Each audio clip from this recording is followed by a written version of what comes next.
Welcome to History of Health Information Technology in the U.S., Evolution of Public Health Informatics. This lecture focuses on the history and evolution of public health informatics. The objectives for this unit, Evolution of Public Health Informatics, are to discuss how the subdiscipline of public health informatics has evolved over time. Describe how health IT, or HIT, can be used to enhance public health practice. List potential ethical, social, and political issues associated with development of HIT applications for public health purposes. First, we will define public health. Next, we will define and discuss public health informatics, or PHI. By describing the evolution of PHI, we will talk about what PHI professionals do, what early PHI applications were designed to do, and finally, we will describe both emerging and future PHI applications. The federal government describes the mission of public health as to promote physical and mental health and prevent disease injury and disability. This mission is accomplished by 10 essential services grouped under 3 main headings. Assessment includes monitoring health and diagnosing or investigating health problems. Monitoring health involves collecting detailed information about the incidence and prevalence of a myriad of diseases. Investigating health problems includes such activities as following up after foodborne outbreaks or identifying causes of cancer clusters in a given community. Policy development includes bullets 3, 4, and 5. Specifically, public health is responsible for educating citizens about health issues, mobilizing community resources to identify and responding to health problems, and developing policies that support individual and community health efforts. An example of a public health policy may be the mandated use of seatbelts. This law supports the individual's health and reduces community health burdens associated with morbidity and mortality from automobile crashes.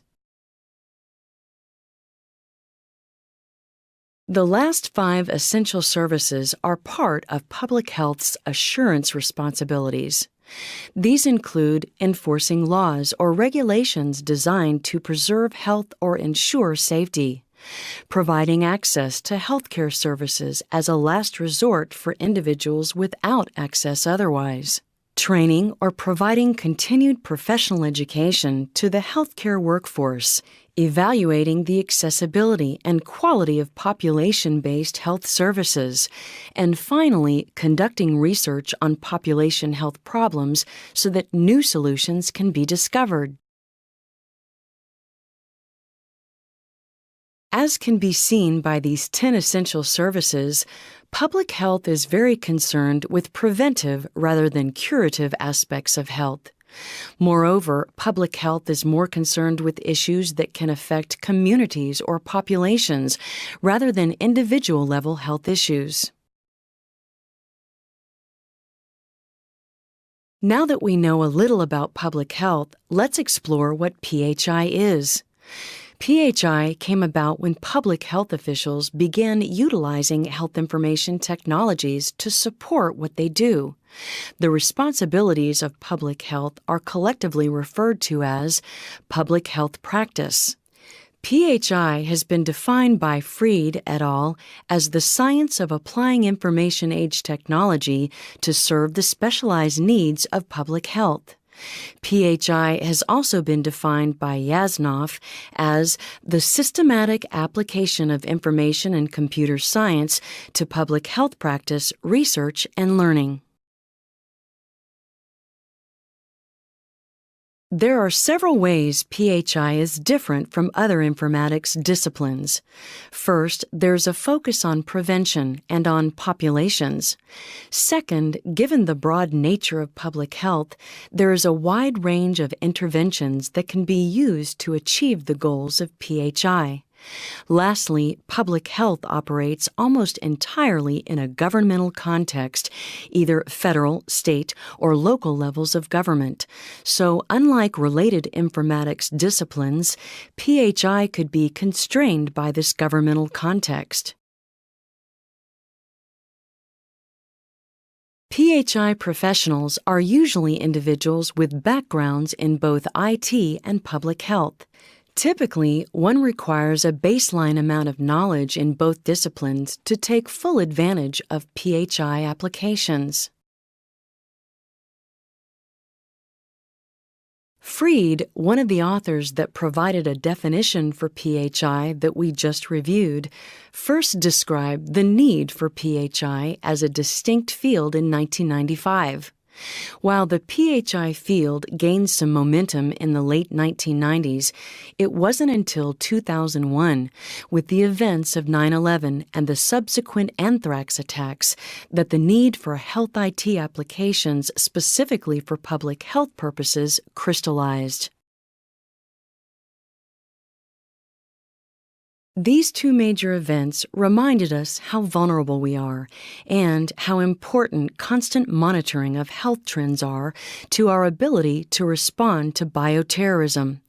The U.S. war on terror reminds us that individuals with the right expertise can use biological weapons to threaten the health of our nation's citizens. A major concern for public health practitioners in the U.S. involved a scenario where a biological weapon causes an outbreak of a silently communicable disease. In such a case, officials wouldn't even know the attack was going on until it was too late. Not surprisingly, early PHI applications were designed to monitor health trends so that a sudden spike in certain ailments could be investigated as a possible early warning of a biological attack. Such applications are referred to as syndromic surveillance. The definition of syndromic surveillance, according to Yan and colleagues, is the continuous monitoring of public health-related information sources and early detection of adverse disease events. More generally, syndromic surveillance utilizes computer systems, advanced statistical algorithms, and data visualization techniques to identify trends warranting the attention of public health officials. Some potential examples of possible data sources that can be used in syndromic surveillance include sales of over-the-counter drugs, for example, flu medications, which may signify early signs of a biological agent, and visits to the emergency department for certain respiratory issues. Non-clinical data can also be used to inform syndromic surveillance systems. For example, absentee data from schools, especially if much higher than normal, may provide clues alerting officials of a possible early warning sign of a potential biological attack in progress. Certainly, any single data source has many limitations, but the idea is to provide a mechanism to trigger public health investigation into a possible attack scenario that might otherwise go unnoticed. Real-time or near real-time data from physician office visits or nurse hotline calls can also inform syndromic surveillance systems. In addition, it is possible that dead bird reports or prescription pharmaceutical activity can provide early warning as well. Lastly, while over-the-counter drug sales can give a several-day head start to officials over emergency department visits or physician office visits, online search terms used, if captured anonymously for certain ailments, may give an even greater time advantage. For example, consumers may search for flu symptoms or remedies online far before they actually go to seek care. As you can imagine, given the example list of data sources, syndromic surveillance systems have to deal with trade-offs. On the one hand, many indicators may pick up serious health risks, but come with the trade-off of identifying numerous false positives. In 2004, the RAND Corporation, a respected research firm, released a report questioning the benefits of syndromic surveillance by providing an analysis of the drawbacks and benefits of such a system. While there are many large syndromic surveillance projects in the U.S., one specific project worth describing in some detail is the BioSense program developed by the Centers for Disease Control and Prevention. BioSense is a nationwide program that supports early detection of outbreaks by conducting near real-time analysis of existing data from health organizations around the country. The system combines data from ambulatory or outpatient medical visits, emergency room diagnostic and procedural information, as well as clinical laboratory test orders and results and over-the-counter drug sales information. BioSense then uses statistical algorithms to identify anomalies in the data that warrant investigation. Like many syndromic surveillance systems, this system can compare current trends to historical means, moving averages, or seasonally adjusted expected norms to detect a sudden spike in a given indicator.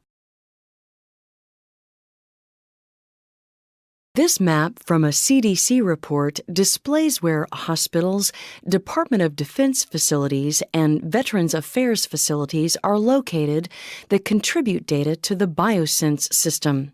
The map also displays population density information so that you can get a sense for where health organizations that contribute information to BioSense are located relative to population counts. BioSense was launched in 2003 in the aftermath of 9/11 and the anthrax attacks. As a result, it had a primary focus on bioterrorism and related illnesses. By 2005, BioSense was receiving data from hundreds of hospitals that are part of the Veterans Affairs systems, Department of Defense clinics, or local community hospitals. By 2006, data from state health departments began interfacing with the BioSense program, and by 2007, data on anti-infective medication agents, as well as laboratory data from the two largest national laboratory chains, were added to BioSense in near real-time access. Adding the lab data allowed for surveillance of such things as West Nile virus. One interesting case study involving BioSense occurred in the fall of 2007. Devastating wildfires affected 20 million people living in Los Angeles, San Diego, and surrounding areas. Because BioSense was already collecting routine health data, it was able to prove very useful in assisting local authorities in making decisions. While the fires burned, the CDC was able to provide local authorities daily reports on health activity related to the fires. For example, large increases in respiratory visits to hospitals were monitored, especially visits for asthma and for visits involving difficulty with breathing. This helped determine the health impact of wildfire smoke on patients with chronic illnesses. More importantly, it allowed officials to direct patients to available services when one or more area hospitals became overwhelmed. Lessons learned helped that particular situation, and in the future we will be better prepared for wildfire strikes or other large-scale exposures to environmental hazards. In retrospect, this event allowed BioSense for the first time to demonstrate a very useful feature of the system. By providing real-time information to leaders on the ground, BioSense was a key tool in situational awareness, which resulted in improved response to this disaster. Just to give you a sense of the magnitude of the wildfires of 2007, here are a few images of the event.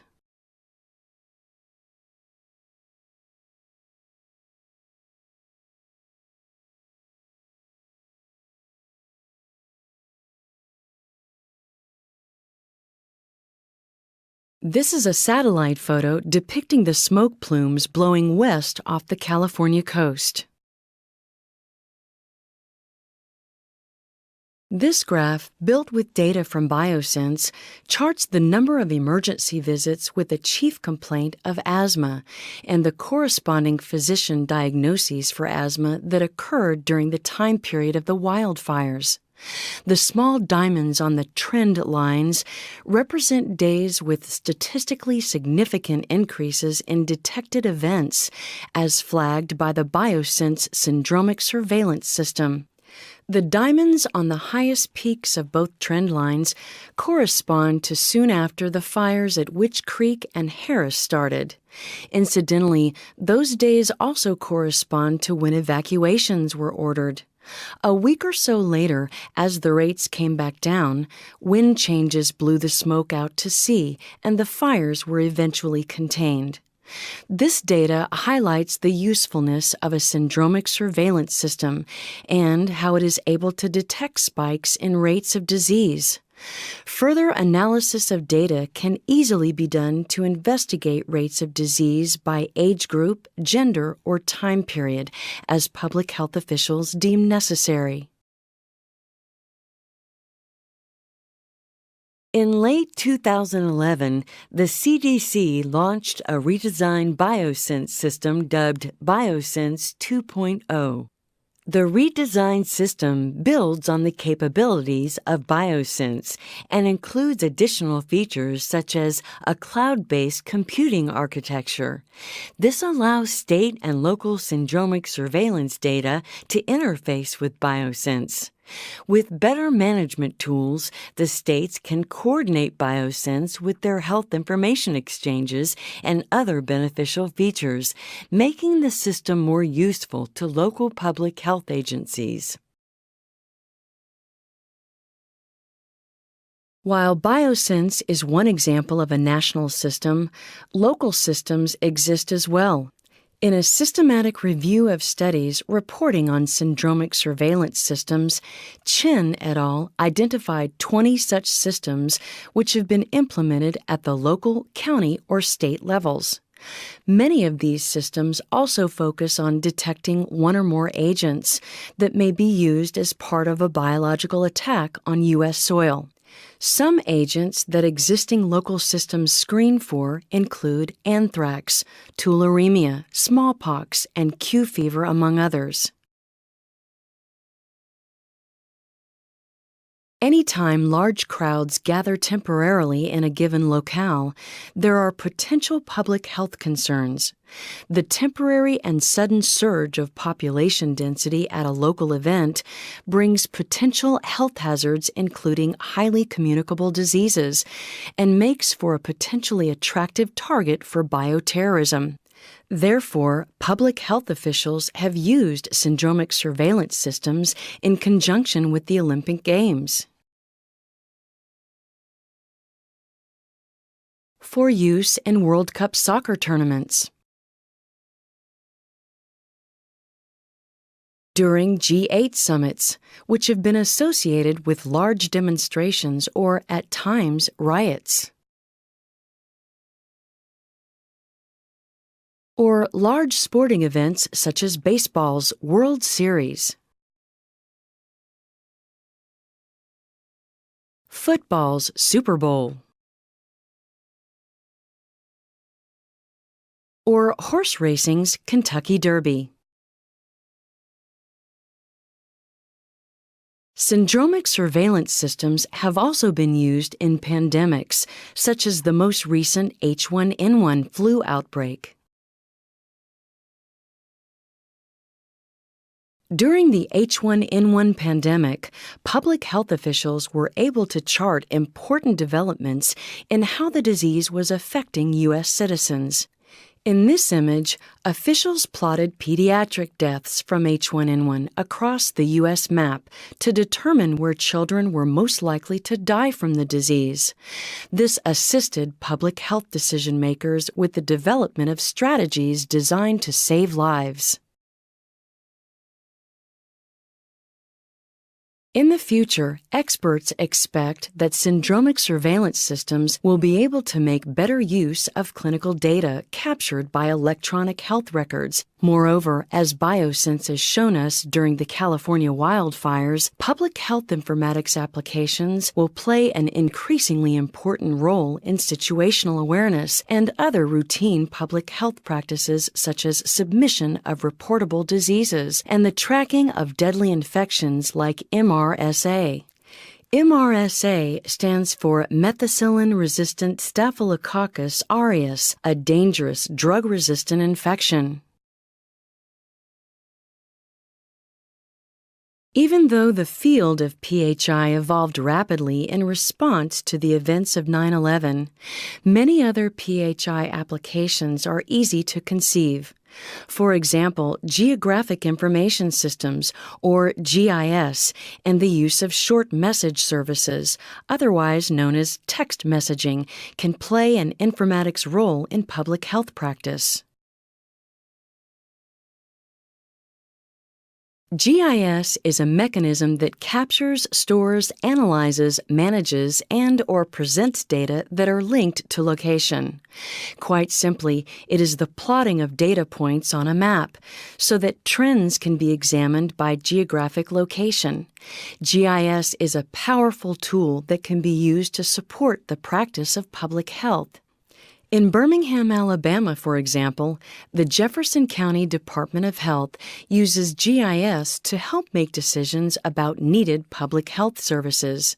This image of Jefferson County displays data on poverty by region of the county. This and other information can help decision-makers make optimal choices.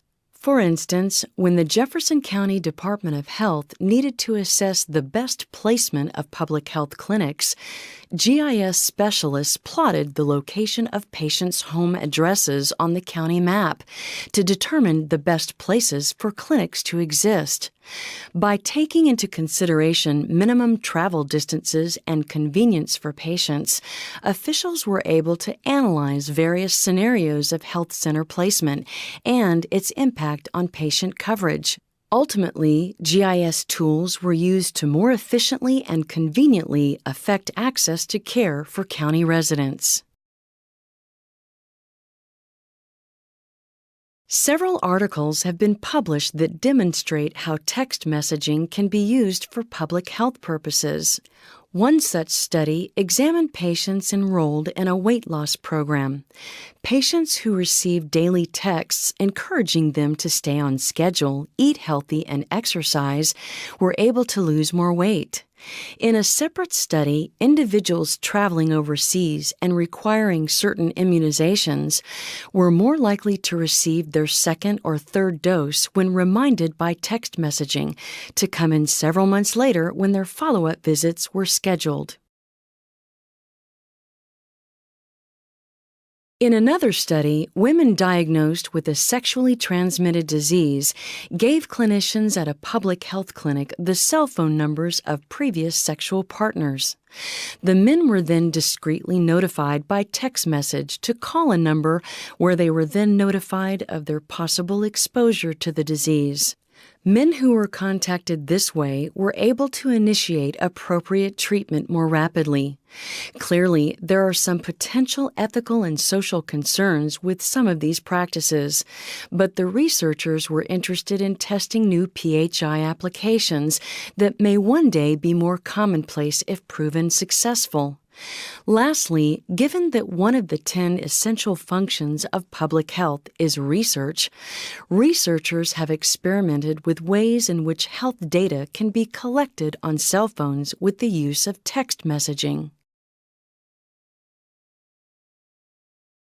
In the future, one could expect PHI applications to be facilitated by access to EHR data and information that is part of Electronic Health Information Exchange, or HIE programs. Likewise, one could also expect new and innovative PHI applications to take advantage of so-called Web 2.0 technologies, such as social networking systems. This concludes Evolution of Public Health Informatics. In summary, the use of PHI raises some potential ethical, social, and political issues. Ethically, PHI makes potentially private information about health available to public health officials and other decision makers.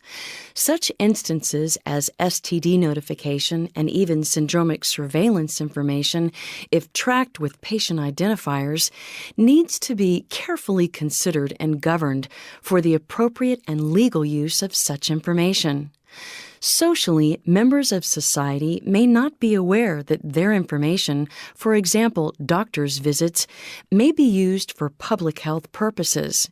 Even though federal laws allow for such uses, public health professionals may need to educate the public and be available to answer questions from concerned citizens. At times, these concerns can become political issues when the nature of surveillance is misconstrued as Big Brother watching. As more and more PHI applications become commonplace, these issues will be debated and reconciled so that the practice of public health supported by PHI can be as efficient and effective as possible.